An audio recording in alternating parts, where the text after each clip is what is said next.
August 9th, 2005, Roane County Courthouse, Kingston, Tennessee. Gunshots, in broad daylight, outside a courthouse. And the craziest part? The shooter wasn't a gang member, wasn't a criminal, wasn't even a man. She was a former prison nurse, 31 years old, no criminal record, licensed medical professional. And she was shooting to free her husband, a career criminal serving 35 years. But this isn't just a story about a prison escape. It's about the corrections officer who comforted a crying inmate minutes before that inmate's wife killed him. The 36-hour manhunt that ended at a budget motel in Ohio, and the diary titled A Modern-Day Bonnie and Clyde that police found in her jail cell. Jennifer's father called authorities days before the shooting, warned them his daughter was planning something, asked if she needed handcuff keys. Nobody listened. This is how a woman with no criminal history became a cop killer, and proved that love can turn anyone into an accomplice. George Hyatt wasn't born a criminal. Born June 30th, 1971, he grew up in chaos. His parents divorced when he was young. He bounced between relatives, foster homes, state custody, never had stability. 1980, age 9, first entered the court system, school truancy, unruly behavior, fighting. The pattern started early. 1988, age 17, he'd been through treatment programs for alcohol and substance abuse. Nothing stuck. By his early 20s, the charges piled up: burglary, theft, armed robbery, striking a police officer. 1992, age 21, charged with aggravated rape, acquitted. But the pattern was clear. A 1993 court report described him as a repeat offender with little work history and a tendency toward violence. George was 21 years old when that report was written. His public defender, James Polk, remembered him well. He told reporters that in court, George was always "yes, sir," and "no, sir," and "please." Always had the look of a man wrongly accused. How does a violent criminal fool so many people? George could be charming when he wanted to be, polite, almost innocent looking. But underneath the manners was something else. A man who couldn't stop breaking the law and couldn't stay locked up. George had one notable characteristic. He simply couldn't serve his time quietly. As soon as he was behind bars, his thoughts turned to one thing: escape. 1990, his first escape from local authorities in East Tennessee. 1991, escaped again. 1998, escaped from a Kingston jail, fugitive for about a day before recapture, convicted of felony escape. December 1998, another escape, this time with help from a girlfriend on the outside. Police found him the next day, buried under a pile of laundry in a house outside town. 2002, the boldest escape yet. George, they used it to threaten jail guards, force them to hand over keys. The duo locked 8 guards in a cell, beat one unconscious. Then they ran, led authorities on a multi-day chase across state lines, made it all the way to Florida before capture. But George never stopped trying. Why keep trying when you always get caught? He had another pattern too, away with women, even from behind bars. That pattern was about to repeat itself, with deadly consequences. By 2005, George Hyatt was serving time at Brushy Mountain Correctional Complex, a maximum security prison in Tennessee. At 34 years old, he was looking at decades behind bars, unless he could find a way out. Jennifer Lynn Forsyth was 31 years old in 2004. Born early 2004, she'd just earned her nursing diploma, got a job with a state contractor providing health care to inmates. The job took her to Northwest Correctional Complex in Tiptonville, Tennessee. Spring 2004, Jennifer walked into the prison infirmary for the first time. That's where she met George Hyatt. Perhaps it was during a routine checkup, maybe delivering medication, a blood pressure reading, a bandage change. Whatever, George, with his smooth manners and seeming vulnerability, drew her in almost immediately. He was polite, charming, called her ma'am, thanked her for small kindnesses, made her feel seen, appreciated. How does a nurse with no criminal record fall for a violent felon? Within weeks, Jennifer was doing more than her job required. She smuggled him treats, extra food, snacks, little comforts that brightened his days behind bars. It wasn't just compassion, it was personal affection. She was falling for him. August 2004, 5 months after starting the job. Prison authorities caught Jennifer sneaking food to George. She was fired on the spot. Forbidden contact with inmates was a terminable offense. George was promptly transferred, moved to Riverbend Maximum Security Institution in Nashville, hundreds of miles away from Jennifer. Normally, that would have ended it. A prison flirtation cut short by distance and rules. But for George and Jennifer, separation only intensified things. They kept the flame alive through letters, passionate, secret, filled with longing. Talk of a future together, dreams of freedom, promises. Phone calls were rare, likely monitored, so written words became their lifeline. The more they wrote, the deeper their bond grew. By fall 2004, just weeks after losing her job, Jennifer was all in. She wanted to be with George, despite everything. Despite the decades of his sentence, despite his violent history. November 30th, 2004. Jennifer and George filed a request with the prison warden. They wanted to get married. The warden was stunned. He knew exactly who George was. Close custody inmate, violent offenses, history of escapes. He knew who Jennifer was, the ex-nurse who'd broken rules for this man. What warden would approve a marriage like this? He had serious misgivings, but the law favored inmate marriage rights. He grudgingly approved, with strict conditions. The ceremony would be non-contact, closely supervised, absolutely no physical touch allowed. In the months before the wedding, prison chaplains counseled the couple. They warned Jennifer, explained George's violent past, his drug issues, the decades remaining on his sentence. She seemed to listen, even delayed the wedding once, from April to May. But ultimately, she chose love. May 21st, 2005. Inside Riverbend Maximum Security Institution, George and Jennifer became husband and wife. It was brief, joyless. The bride and groom stood on opposite sides of a glass partition. A chaplain officiated, guards watched. They couldn't hold hands, couldn't kiss, couldn't touch at all. But when Jennifer said, "I do," she meant it. Could a marriage like this ever work? She walked out of Riverbend that day as Mrs. Jennifer Hyatt, a prison wife. George was escorted back to his cell, a married man in name only. After the wedding, reality crashed in. They were married on paper, but they couldn't live together, sleep together, even touch. Any hopes Jennifer had of a normal married life vanished the moment those prison gates closed. She was committed to George, but he was locked away, slated to remain there for decades. For Jennifer, this wasn't enough. A single thought consumed her.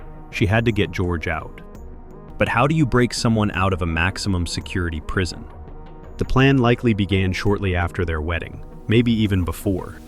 George certainly never stopped thinking about escape. It was in his nature. And Jennifer, now dangerously devoted, was ready to do anything. By summer 2005, they had a plan. George still had an unresolved charge, an earlier armed robbery. A court date was scheduled. August 9th, 2005, Roane County Courthouse in Kingston, Tennessee. This was it, an opportunity for George to be outside prison walls, in transit, where security might be vulnerable. Through their communications, George got word to Jennifer: time, place, details. They coordinated everything. Jennifer spent weeks preparing. At George's instruction, she acquired a handgun, a 9mm pistol. Although she secretly hoped she'd never have to use it, she bought it anyway. Could she really pull the trigger? She also arranged transportation. With careful foresight, rather than rely on one getaway car, she prepared 2 vehicles.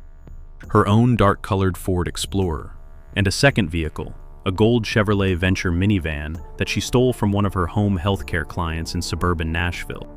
With 2 vehicles ready, she could make a switch, throw off pursuers. She studied the area around the courthouse, noted where prisoners would exit, where she could position herself. When August 9th arrived, Jennifer was ready. But there was one problem she hadn't anticipated. Her father knew something was wrong. Floyd Forsyth, a former sheriff's deputy, he'd raised Jennifer, knew her patterns. In late July, Jennifer called him from Tennessee. During the conversation, she asked a strange question. Did he have any spare handcuff keys? She also mentioned she was putting things in storage, letting her ex-husband keep their 3 children for a while. Floyd's instincts kicked in. Something was off. He thought maybe she was planning to pass George a key. He contacted the Utah Department of Corrections, warned them, told them his daughter might be planning to help free her husband. The Utah officer promised to contact Tennessee officials. Would anyone listen to the warning? But the warning never reached Kingston in time. Nobody acted on it. Nobody stopped what was coming. In hindsight, the Utah Department admitted they should have moved faster. August 9th, 2005, around 9:30 a.m. 2 corrections officers arrived at Roane County Courthouse with inmate George Hyatt. Officer Wayne Cotton Morgan, 56 years old, veteran corrections officer with nearly 3 decades of service, and his partner, Officer Larry Harris. 9:45 a.m. They escorted George into the courtroom. George was in handcuffs, shackles, chains, standard transport protocol. They were there for a hearing on George's additional robbery charge. Jennifer was in the courtroom, watching. Around 10 a.m., George pleaded guilty. The hearing concluded quickly.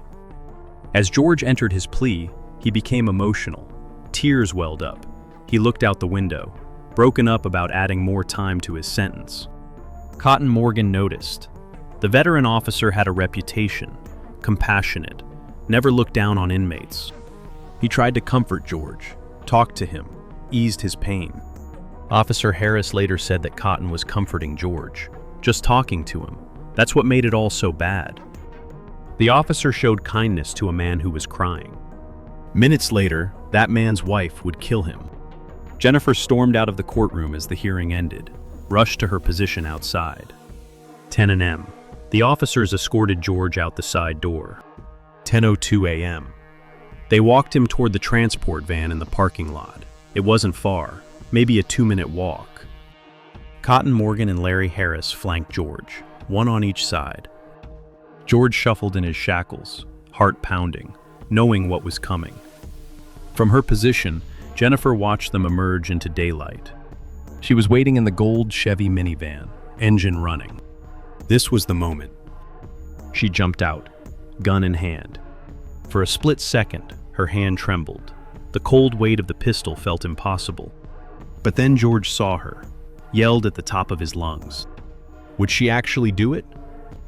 Shoot him! Jennifer opened fire. The crack of gunshots echoed off the courthouse walls, rapid succession. Officer Cotton Morgan took 3 direct hits, all to the abdomen. He crumpled, bleeding on the pavement. Officer Harris was struck in the arm, but managed to draw his weapon. He returned fire, a 2-minute gunfight, what investigators later called a Bonnie and Clyde style shootout. One of Harris's bullets hit Jennifer in the leg, upper thigh, but she kept moving. Civilians screamed, dove for cover behind cars. George, still in chains, yanked free of the stunned officers. With hands cuffed, he bolted toward Jennifer's van. Jennifer, fighting through the pain of her gunshot wound, threw open the passenger door. George hauled himself inside. Jennifer slammed her foot on the accelerator. Tires squealed, smoke billowed. They sped away from the courthouse. Behind them, Officer Cotton Morgan lay gravely wounded on the pavement. Within minutes, an ambulance rushed him to the hospital. But the damage was too severe. Cotton Morgan would not survive. He died doing his job, showing compassion to an inmate who betrayed him. And then they were out. A country road in Tennessee, just past 10 a.m. For the first time in over a year, no walls, no bars, no guards walking beside him. Just the hum of the engine, just the wind rushing through open windows, just the highway stretching ahead. But how long would that freedom last? Sirens blared across Kingston. Within minutes, local police, sheriff's deputies, and state troopers swarmed the courthouse. Officer Harris, despite his injury, gave descriptions: the woman, the van, the direction they fled. The manhunt kicked off in full force. Tennessee authorities were furious. A fellow officer was down. An armed fugitive couple was on the loose. Roadblocks sprang up on highways leading out of Roane County. An all-points bulletin went out. Gold Chevy minivan, 2 occupants, armed and dangerous. Every law enforcement officer in the region was on high alert. Meanwhile, just miles away, George and Jennifer executed the next phase. They knew the van would be hot. Police would be searching for it.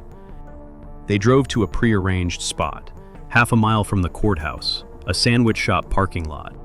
They abandoned the gold Chevy, blood smeared on the driver's seat from Jennifer's leg wound. Quickly, they switched to the Ford Explorer. Would the vehicle switch work?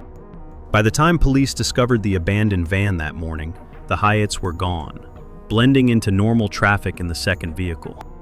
For the rest of August 9th, the couple raced north. They stayed off main highways, kept the radio on, listened for news. Afternoon, 2 p.m., still driving, heading toward Kentucky. 6 p.m., crossed the state line. As hours passed, authorities expanded the search across state lines. Kentucky, Ohio, every police department notified. Jennifer's leg was in agony, badly bleeding. She needed bandaging, rest. And the Ford Explorer, though not immediately known to police, could become a liability. They decided to ditch it too. Late that night, August 9th, the Hyatts pulled into an Econo Lodge motel parking lot in Erlanger, Kentucky, just south of Cincinnati. They left the Explorer behind, hoped it would throw off their trail. Then they did something risky, called a taxi. Why risk exposing yourself to a witness? Early morning hours of August 10th. Cincinnati area cab driver Mike Wagers answered a call in Erlanger. He picked up a couple carrying bags. The man was stocky, quiet. The woman had dyed black hair and walked with a noticeable limp. They offered him $200 cash. Drive them to Columbus, Ohio, about a 2-hour trip. During the ride, they were unusually quiet. To break the silence, Mike asked about their destination. They casually mentioned they were headed to an Amway business convention. That raised a red flag. They didn't seem like business representatives, didn't talk about any convention. The woman winced in pain periodically. When asked, she explained she'd been in a car accident recently. Mike noticed the story didn't add up, but he had no proof, just kept driving, watching them in his rearview mirror. Would he recognize them from the news? Around midday on August 10th, the taxi rolled into Columbus, Ohio. 12:30 p.m. Mike dropped them at a budget motel, America's Best Value Inn, just off the highway. They paid in cash, even gave a small tip, thanked him, then disappeared inside the motel. Mike drove off, still puzzled by the strange passengers. It wasn't until later, back in Kentucky, that he heard news reports. Fugitive couple named Hyatt. Abandoned vehicles found near where he'd picked them up. It clicked. He'd driven the escapees. Immediately, Mike contacted law enforcement, gave them the exact location where he'd taken them. That tip was exactly what authorities needed. U.S. Marshals and local police in Columbus had already been alerted. The Hyatts might be headed their way. Now they had a specific location. At that moment, inside that cheap motel room in Ohio, something George and Jennifer had dreamed of finally happened. They were alone, together, for the first time as husband and wife. They could touch, kiss, hold each other. For a few fleeting hours, they weren't fugitives, just husband and wife. The prison walls had melted away. The police sirens seemed distant. It felt like freedom. Was it worth killing for? But they didn't know their time was running out.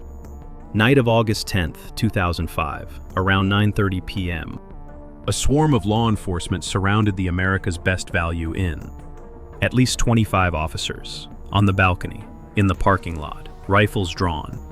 They'd zeroed in on a second-floor room. A clerk had checked in a limping woman and a man paying cash. Around 10 p.m., the phone in the Hyatt's room rang. Jennifer picked up, heart pounding. A U.S. Marshal identified herself, spoke calmly, told her the building was surrounded, there was no escape. She needed to come out with her hands up. Silence. Would they go out shooting like Bonnie and Clyde? Then Jennifer's voice, trembling, calling out to George inside the room. Baby, it'll be okay. It'll be okay. Outside, officers could hear her pleading with him, begging him not to resist.